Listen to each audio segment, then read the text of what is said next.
What does it take to break through bottlenecks in your business? That is going to be our topic for this episode. I am your host, Michelle Kline, founder of Dog Co Launch, where pet care companies come to grow and scale, as well as the host of the Dog Co Secrets podcast, where I take things that I am learning across working with over 200 companies in the industry to break down into lessons, strategies, tactics that you can take in your own business to grow, scale, and thrive.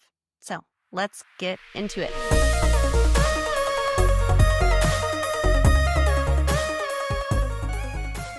So today I want to talk about strategies to accelerate your business to break through bottlenecks.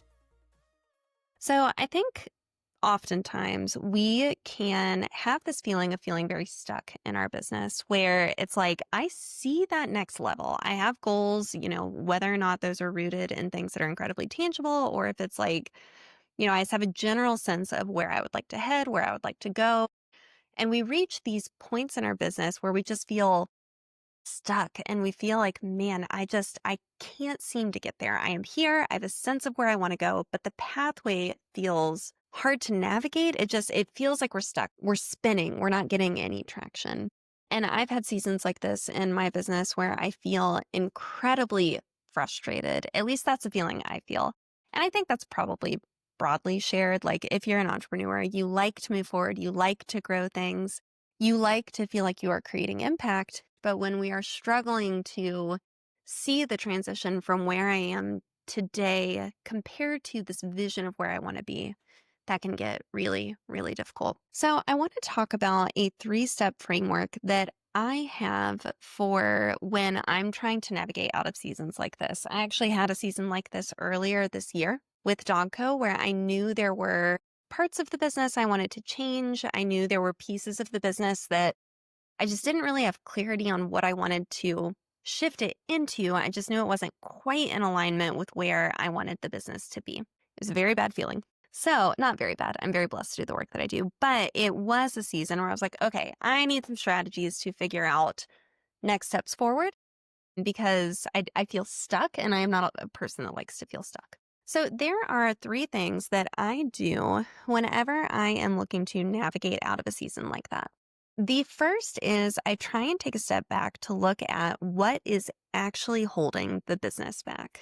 Because I have found that both my work with myself and my business, as well as my work with other clients, it's rare that we have correctly identified that if we haven't taken intentional time to step back to ask that question. A really good example that I see this happen with very frequently is a company will be revenue constricted. They will be struggling to grow top line revenue. And so naturally their brain goes to, well, the biggest constraint, the thing that is holding my business back is a lack of clients spending money. It is a lack of new clients. My current clients aren't spending enough. So they start throwing all this money into marketing and into getting new clients. However, oftentimes, if we kind of peek under the hood of their business, the reason they're revenue constrained is actually staffing. And it's because they are not proactively hiring enough staff for staff turnover. So they don't know kind of on what cadence they need to replace people to maintain their current workload. And they're not proactively hiring enough so that they can actually take growth. They're just hiring for their maintenance number of work, like their maintenance level of client requests. So these new leads are actually doing this really wonky thing to the business model where they're coming in, they're actually taking the available slots for current clients who are kind of getting shoved out the back door.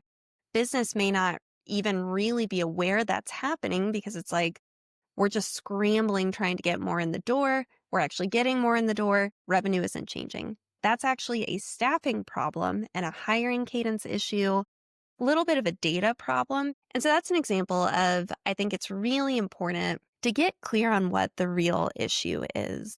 There was or is another professional in our industry who I was lucky enough to have come support the Dog Co Business Summit. And she sat me down and asked me, out of the companies that I see not growing, who are actively trying to, out of the work that I do, what are the common themes? And this one was a really big one for me, like companies that are focused on client acquisition, not on hiring and staffing retention, because then when they crack client lead flow, they don't have the infrastructure to support it. So we need to know what's actually holding your business back. This example can go both ways as well.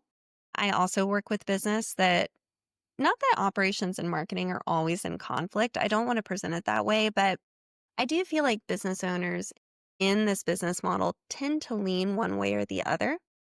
And the unfortunate reality is this is a very symbiotic business relationship between clients and staffing when things are going well, and parasitic when they're not. You really have to develop skills on either side of the business, both operational with the team structuring and the hiring and the retention and all of those pieces, as well as skills in the client marketing, acquisition, and retention, and driving client spend higher and growing that. These two things have to grow in tandem. They have to grow with a lot of balance between them. And when an owner leverages one way or the other. So I see this example also apply to when a business owner is heavily focused on operational development. Maybe they have really gotten into the SOPs. They've really built out a lot of infrastructure. They've optimized like how they do services. The problem is there's a diminishing 80/20 return on continuing to perfect things operationally once it's operating to a certain level. Then our attention really should be on the new client acquisition and on the marketing and the sales and client retention and client spend.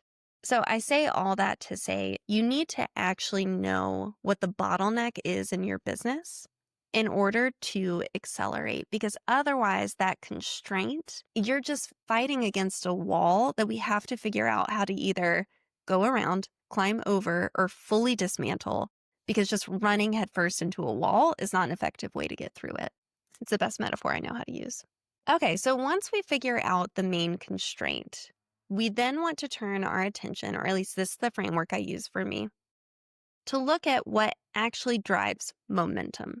So, assuming that you don't have a bottleneck inside of your business that is naturally kind of constricting and fighting against the growth for you, the next kind of wave of thinking that I see companies struggle with is they deal with the core bottleneck, and then they try to apply all of their energy into all of the areas of possible growth for the business, which is really inefficient. You don't need 15 different marketing channels. You need one, maybe two that work really, really well.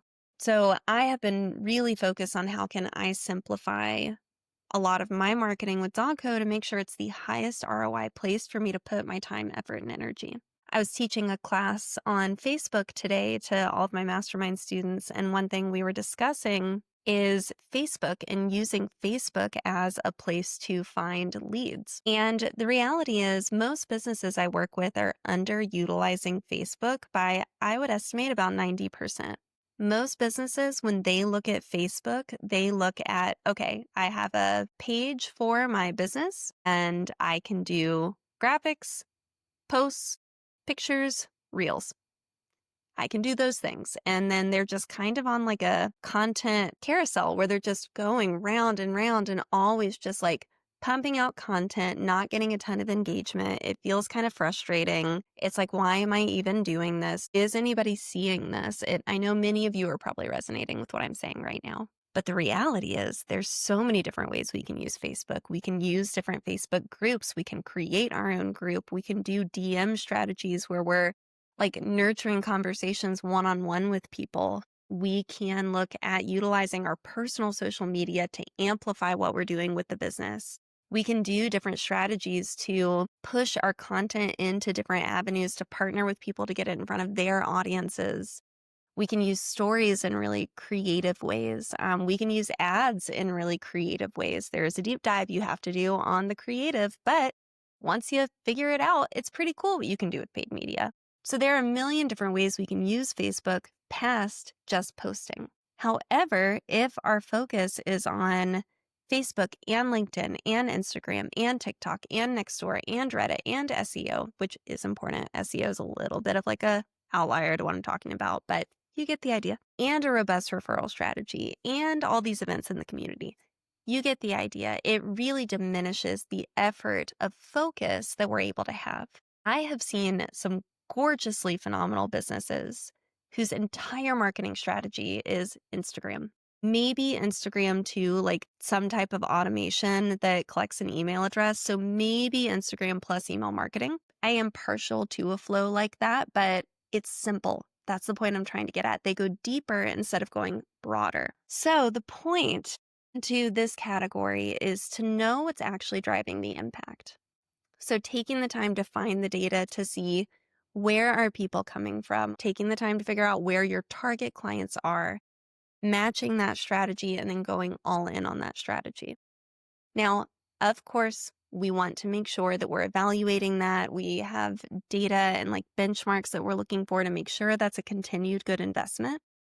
We don't just want to like blindly go in this direction for months and at the expense of a ton of resources. But it is important that we go deeper on strategy rather than broader. I have said this so many times on the podcast, but also I know how important it is to be reminded, and I need that all the time. Your time and your focus are truly the most important resources you have available to you inside of your business. They are far more valuable to you than whatever financial resources you have right now. And they are the thing that's going to take your business to the next level or not. And we dilute our time, effort, focus, and energy so easily. Just so easily. I do it too, where it's like, yes, I could take that one more thing.